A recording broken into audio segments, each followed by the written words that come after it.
it whispers to us all. Some deny it, some crave it, but none escape its seduction. Imagine a man who begins with nothing, a farmer's son, a soldier's shadow, a forgotten soul.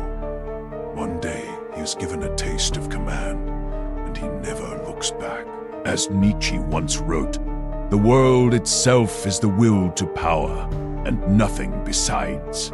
This story is not about kings or tyrants. It is about you, about me, about the invisible force that moves us all, the hunger for power. Think about it. At work, in relationships, in politics, even online, every moment is touched by the struggle for power. Who speaks? Who listens? Who bends? Who breaks? Quote Deep Slow, Nietzsche warned. Wherever I found the living, there I found the will to power. Life itself is a battlefield of domination and submission.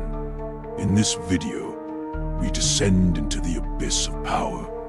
We will see how it seduces us, how it corrupts us, and perhaps how it saves us. But beware, once you see the truth of power, you cannot unsee it. Every empire begins with a whisper, not of destiny, but of ambition. Ambition is the seed of power. It does not roar at first. It grows quietly inside the heart. Deep Slow Nietzsche declared, "Man does not strive for happiness. Only the Englishman does that. Man strives for power. Power does not begin with crowns or swords. It begins with comparison. The moment you look at another and say, 'I want what they have,' the seed is planted." In school, it's the child who raises their hand first. In business, it's the colleague who speaks louder in the meeting.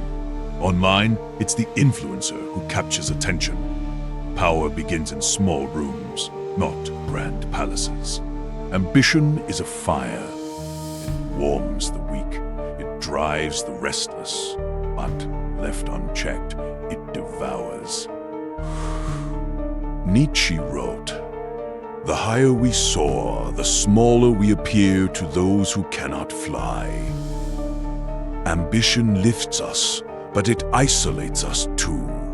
Those who rise attract envy, and envy is the first weapon others use to pull you down. The ambitious man becomes a target long before he becomes a king.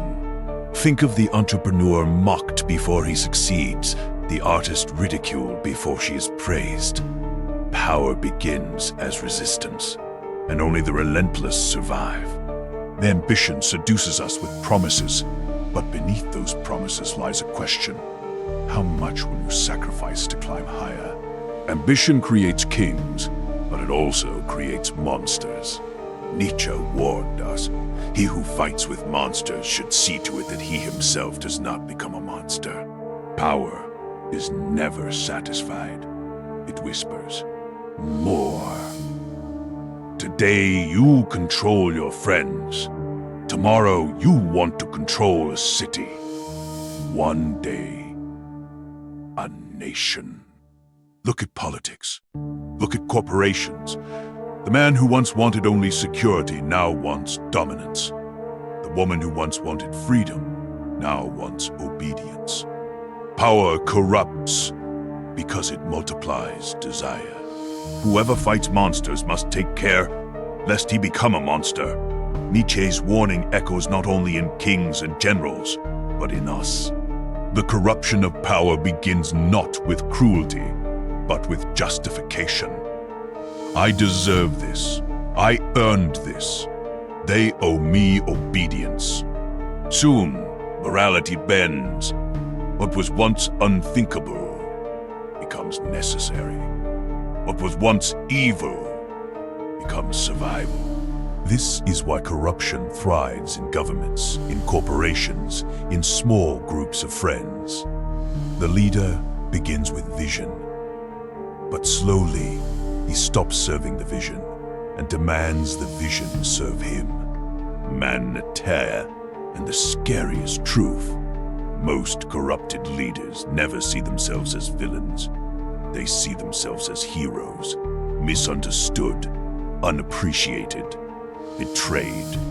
Nietzsche confessed, insanity in individuals is rare, but in groups, parties, nations, and epochs, it is the rule. Power corrupts not just the ruler, it corrupts the crowd.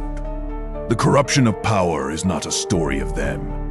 It is a story of us, because the same hunger lives in every human heart.